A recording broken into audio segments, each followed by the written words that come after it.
ప్రభునందు ప్రియులారా, యేసు ప్రభు నామమున మీకందరికీ హృదయపూర్వకమైన ప్రేమవందనాలు తెలియజేస్తూ ఉన్నాం.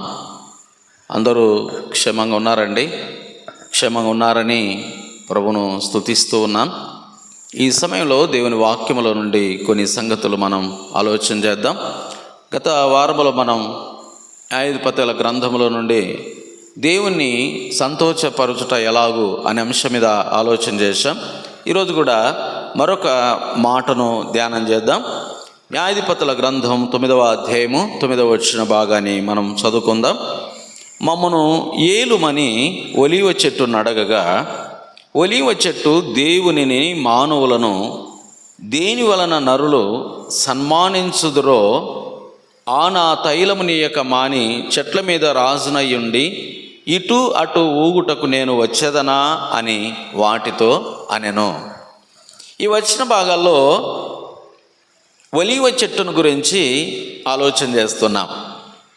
చెట్లన్నీ కలిసి ఒలీవ చెట్టు దగ్గరకు వచ్చాయంట. మమ్మను ఏలుము అని మాట్లాడుతున్నాయి. అప్పుడు ఒలీవ చెట్టు ఏం సమాధానం చెప్పింది అంటే, దేవునిని మానవులను దేని వలన నరులు సన్మానించెదరో ఆ నా తైలమునియక మాని చెట్ల మీద రాజునయ్యుండి ఇటు అటు ఊగుటకు నేను వచ్చేదనా అని వాటితో అనెను అని మాట చూస్తున్నాం. ఇక్కడ తెలుగు బైబిల్లో సన్మానించెదరు అని ఉంది, కానీ ఇంగ్లీష్లో హానర్ అని ఉంటుందన్నమాట. దేవుని ఘనపరచుట. ఒక వ్యక్తి తన జీవితంలో దేవుని ఘనపరచటం అనేది చాలా శ్రేష్టమైంది.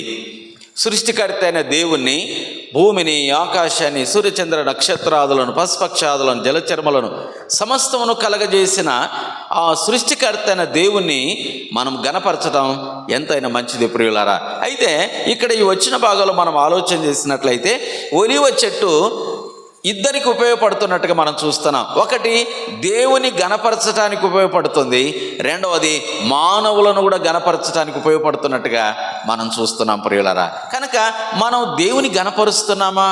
సృష్టికర్త అయిన దేవుని ఈ భూలోకానికి మనల్ని పంపిన ఆ ప్రభువును మనం ఘనపరిచేవారుగా ఉన్నామా?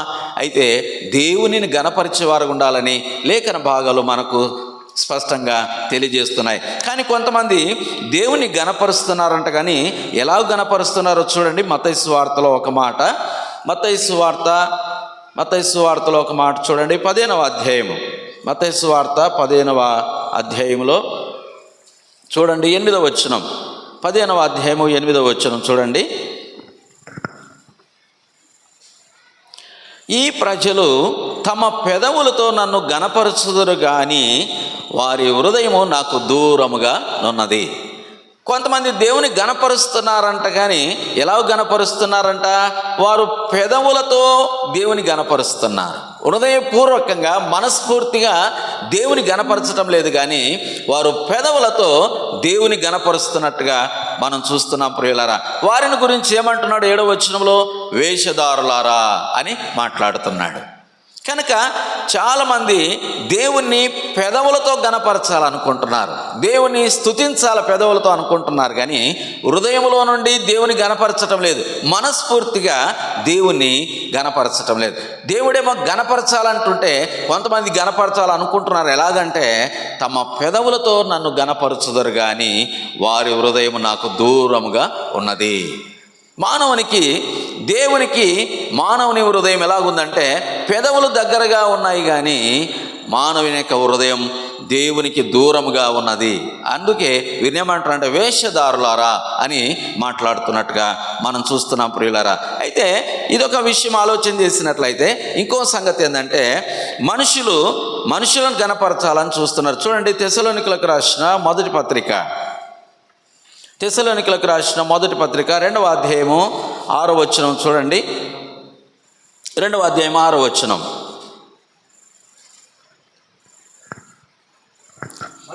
మరియు మేము క్రీస్తు యొక్క అపోస్తులమై ఉన్నందున అధికారము చేయుటకు సమర్థులమై ఉన్నను మీ వలననే గాని ఇతరుల వలననే గాని మనుషుల వలన కలుగు ఘనతను మేము కోరలేదు.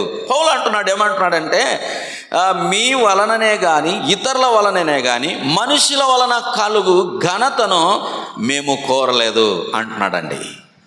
కనుక మనం మనుషుల ఘనతను కోరేవారుగా ఉండకూడదు.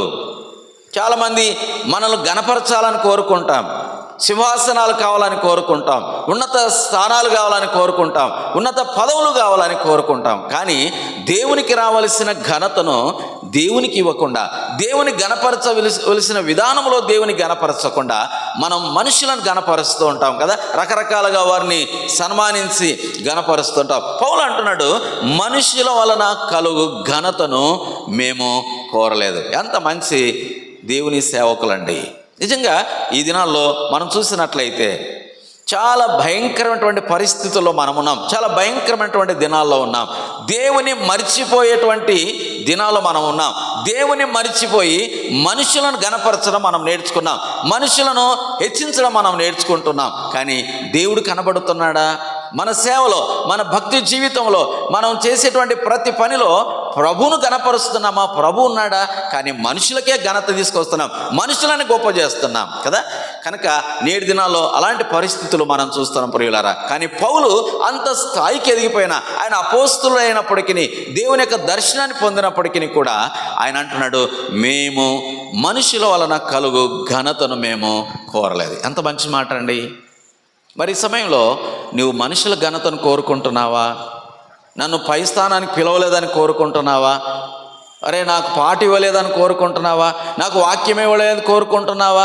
ఫలాని స్థానం, ఉన్నత స్థానం నాకు ఇవ్వలేదు, నన్ను పేరు పెట్టి పిలవలేదని నువ్వు కోరుకుంటున్నావా? అంటే నువ్వు దేవుని ఘనతను కాదు కానీ నిన్ను నీవు గణపరుచుకోవాలని ప్రయత్నం చేస్తున్నావు. చూడండి, గమనించినట్లయితే అసలు దేవుని గణపరిస్తే మనకేం కలుగుతుంది? చూడండి, దేవుని గణపరిచే విధానం ఏందో దైవ గ్రంథంలో నుండి మనం చూద్దాం. చూడండి, సామెతల గ్రంథం 14వ అధ్యాయం చూడండి. సామెతల గ్రంథం 14వ అధ్యాయం, సామెతల గ్రంథం 14వ అధ్యాయం 31వ వచనం చూడండి. దరిద్రుని బాధించువాడు సృష్టికర్తను నిందించువాడు, బీదను కనికరించువాడు ఆయనను గణపరచువాడు. ఎంత మంచి మాట అండి. నువ్వు దేవుని గణపరిచే విధానంలో మరొక కోణం ఉంది. బీదను కనికరిస్తే నువ్వు దేవుని గణపరిచినట్టే. పేదవాని కొరకు నువ్వు ఏదైనా సహాయం చేస్తే, పేదవాడు వచ్చినప్పుడు నువ్వు ఏదైనా సహాయం చేస్తే నువ్వు దేవుని గణపరిచినట్టు, సృష్టికర్తను గణపరిచినట్టు.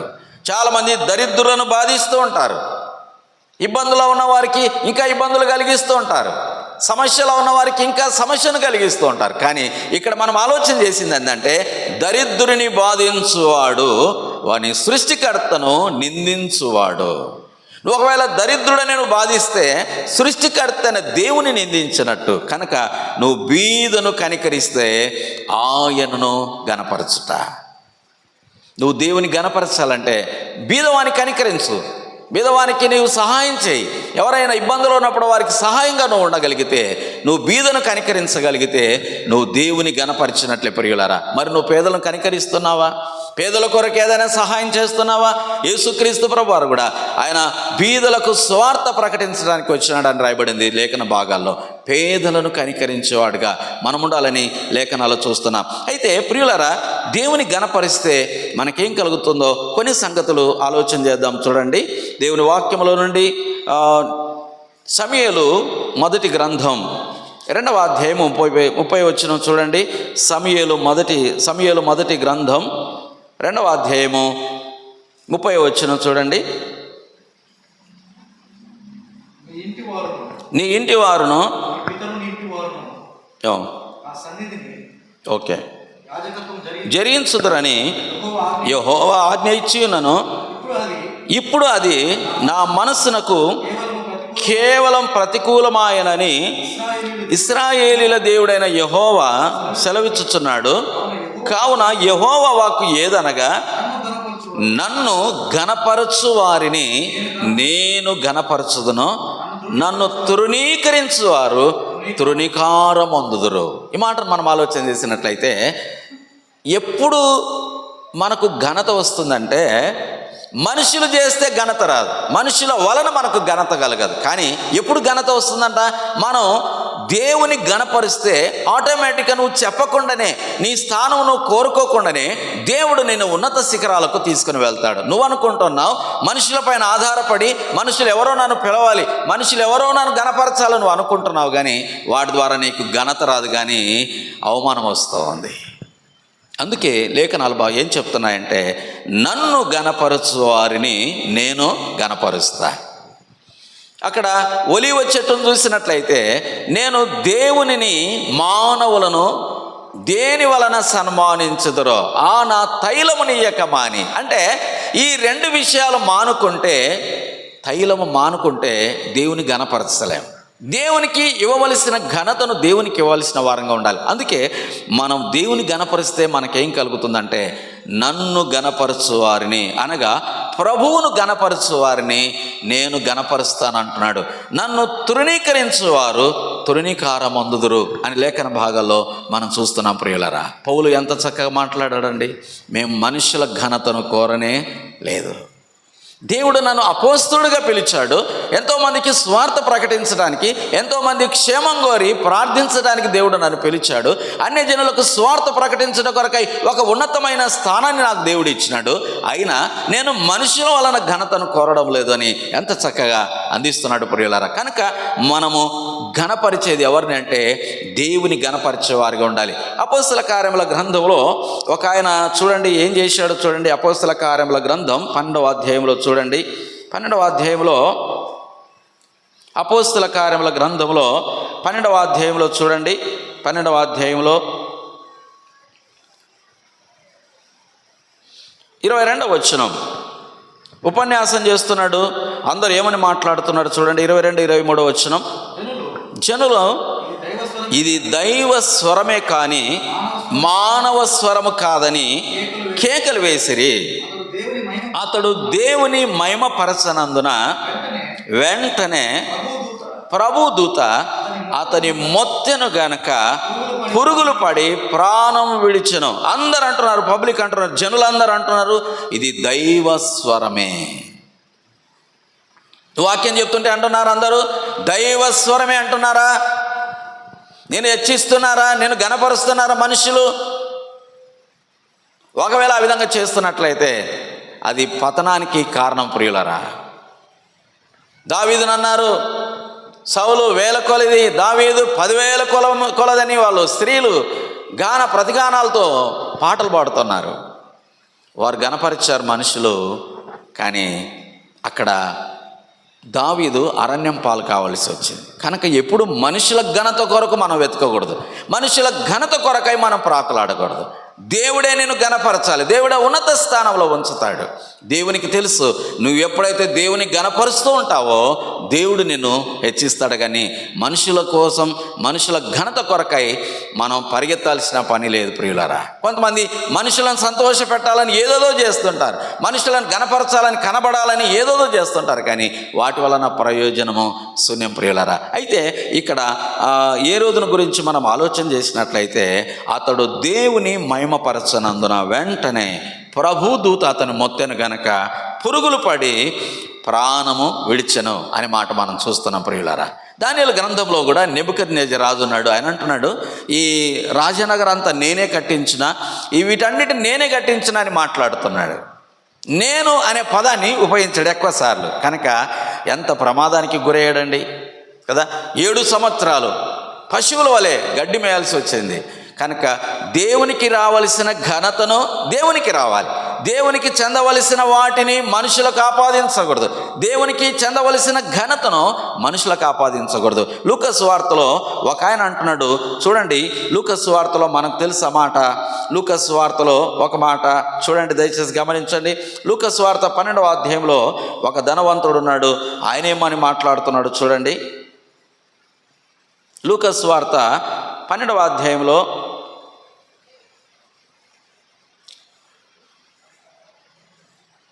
18వ వచనంలో అంటాడు చూడండి. 12వ అధ్యాయం, లూకా సువార్త 12వ అధ్యాయం 18వ వచనం. నా కొట్లు విప్పి వాటి కంటే గొప్ప వాటిని కట్టించి అందులో నా ధాన్యమంతటిని, నా ఆస్తిని సమకూర్చుకొని నా ప్రాణముతో, ప్రాణమా విస్తారమైన ఆస్తి నీకు సమకూర్చబడింది. ఇక్కడ ఒక ధనవంతుడు కనబడుతున్నాడు. ఏమంటున్నాడంటే నా కొట్లు, నా ధాన్యము, నా ఆస్తి, నా ప్రాణము, నా నా అని ఉపయోగిస్తున్నాడు అన్నమాట. కనుక ఈ లోకంలోనికి మనం ఏమి తీసుకొని రాలేదు, ఏమి కూడా తీసుకొని పోలేము. నాది నాది నాది అనుకుంటే ఆ ధనవంతుడు అదే మాట్లాడుతున్నాడు. నా ఆస్తి, నా కొట్లు, నా ధాన్యం, నా ప్రాణం అని మాట్లాడుతున్నాడు. విరవీపోయాడు. దేవుడంటే లెక్కలేనితనం, దేవుడంటే కనబడకుండా మాట్లాడుతున్నాడు. తన హృదయంలో దేవుడనే మాటకు స్థానం లేకుండా చనిపోయాడు. ప్రియులారా, వినండి జాగ్రత్తగా. ఈ లోకం ఎవరికి శాశ్వతం కాదు. భూమి మీదకి దేవుడు మనల్ని పంపించినాడు కనుక మనము దేవుని గణపరచవలసిన వారమైన. దేవుడు నిజంగా అంత గొప్ప దేవుడు మన కొరకు పరలోకము నుండి భూలోకానికి దిగి వచ్చినాడు. అంత గొప్ప దేవుడు, సృష్టికర్త అయిన వాడు, భూమాకాశములను కలగజేసిన దేవుడు కన్య మరియ గర్భంలో సశరీరుడుగా భూలోకానికి వచ్చి 33.5 సంవత్సరాలు జీవించాడు. దరిద్రుడుగా, ఎన్నికలేని వాడుగా, ఆయనకు పుట్టినప్పుడు కూడా స్థలం లేదు, ఆయన చనిపోయినప్పుడు సమాధి కూడా స్థలం లేదు. అంత దీన స్థితిలో ఆయన చనిపోయి సమాధి చేయబడి 3వ రోజున మృత్యుంజయుడిగా మరణాన్ని జయించగలిగాడు. కనుక ప్రియులరా, ఈ సమయంలో నువ్వు దేవుని గణపరుస్తున్నావా, ప్రభుని గణపరుస్తున్నావా? ఒకవేళ నువ్వు ప్రభుని గణపరచకపోతే మనకు ఘనత రాదు. మనం మనుషుల ఘనతను కోరుకొని ఈ లోకంలో జీవిస్తే ప్రయోజనం లేదు ప్రియులరా. అయితే ఒక మాట అక్కడ ఒలీవ చెట్టు ఏం చెప్తుందంటే, దేవునిని మానవులను. నీవు ఈ లోకంలో ఉన్నావంటే దేవునిని గణపరచాలి, దేవునిని గణపరచాలి.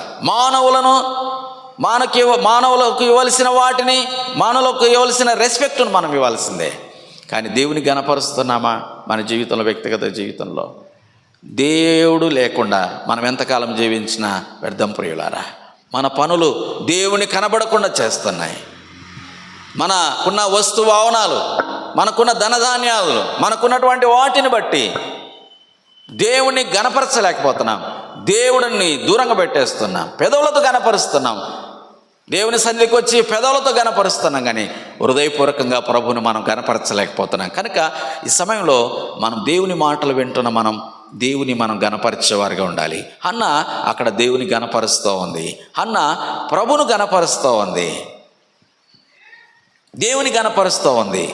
అన్ని సందర్భాల్లో యోబు కూడా ఎంత ఇచ్చినా, ఎంత సమృద్ధి కలిగినా, ఆ మాట చెప్పి నేను ముగిస్తాను. చూడండి, యోబు గ్రంథం 1వ అధ్యాయంలో యోబు అంటున్నాడు, సమస్తం కోల్పోయినా కూడా ఆ మాట ఎంత చక్కగా చెప్తున్నాడు. చూడండి, యోబు గ్రంథం 1వ అధ్యాయంలో యోబు చెప్తున్న మాట చూడండి.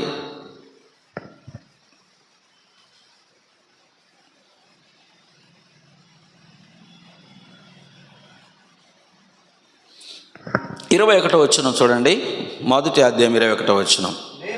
నేను నా తల్లి గర్భంలో నుండి దిగంబరినై వచ్చి తిని, దిగంబరినై అక్కడికి తిరిగి వెళ్ళేదను.